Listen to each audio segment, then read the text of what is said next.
And now the response to the breathtaking Republican response to President Obama. The Republican response that left me literally slack-jawed and babbling like a Benadrylled infant when I was supposed to respond live on television to Louisiana Governor Bobby Jindal, who is apparently now been officially elevated to be the new face of the Republican Party. And the new face of the Republican Party looks and sounds conspicuously like the two most recent new faces of the Republican Party, Sarah Palin and Michael Steele. All three are young and charismatic and personally interesting, and at least publicly, they are devoid of substantive ideas for governing the country that stand up to even remotely rigorous, rational, policy-based assessment. Just my opinion. In terms of pulling us out of our economic calamity, specifically, Bobby Jindal, whose headfirst dive into the news this week came alongside the headline, "Governor Rejects Additional Unemployment Benefits for His Residents." He was the official Republican responder tonight to President Obama. And his response included, surprise, the totally breakthrough argument that spending is not the answer. Tax cuts are the answer. The way to lead is not to raise taxes, not to just put more money and power in the hands of Washington politicians. The way to lead is by empowering you, the American people. That's why Republicans put forward plans to create jobs by lowering income tax rates for working families, cutting taxes for small businesses. What you got right there is what happens when you put a premium on things that sound good rather than policies that, work. In the jaw-dropping comment of the night, Governor Jindal went on to invoke government failure during Hurricane Katrina as a model for how to understand how we should move forward as a country. Today in Washington, some are promising that government will rescue us from the economic storms raging all around us. Those of us who lived through Hurricane Katrina, we have our doubts.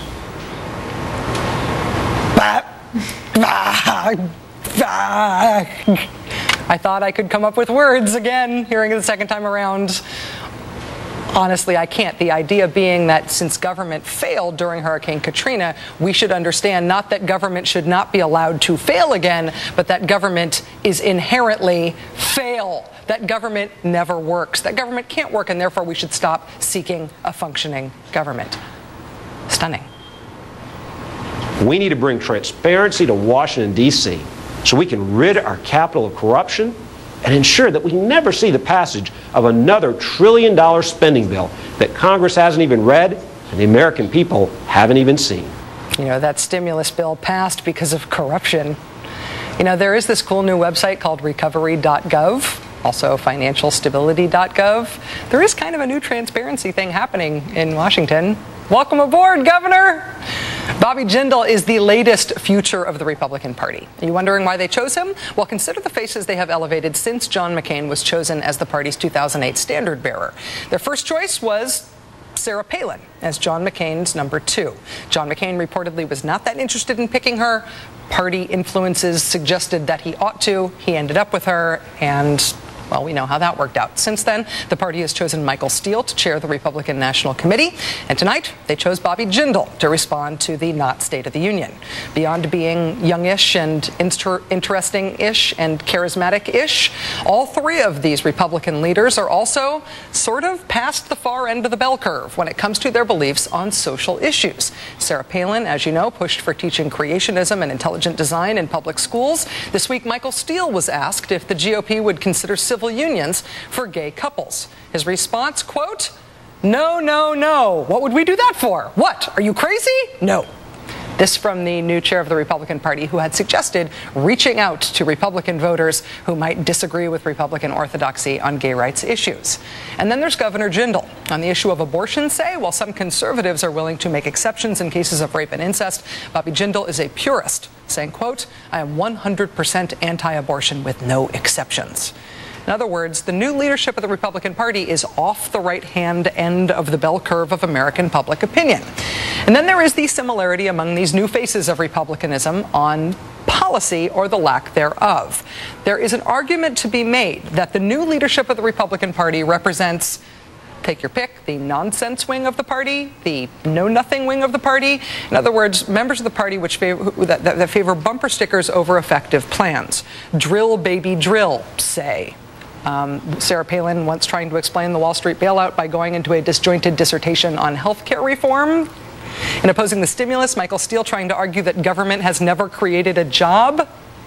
Really?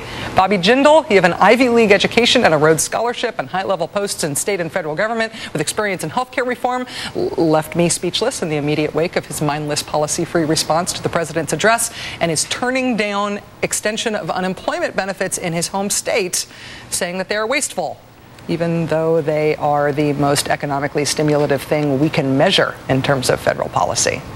So what did we learn from the Republican response tonight?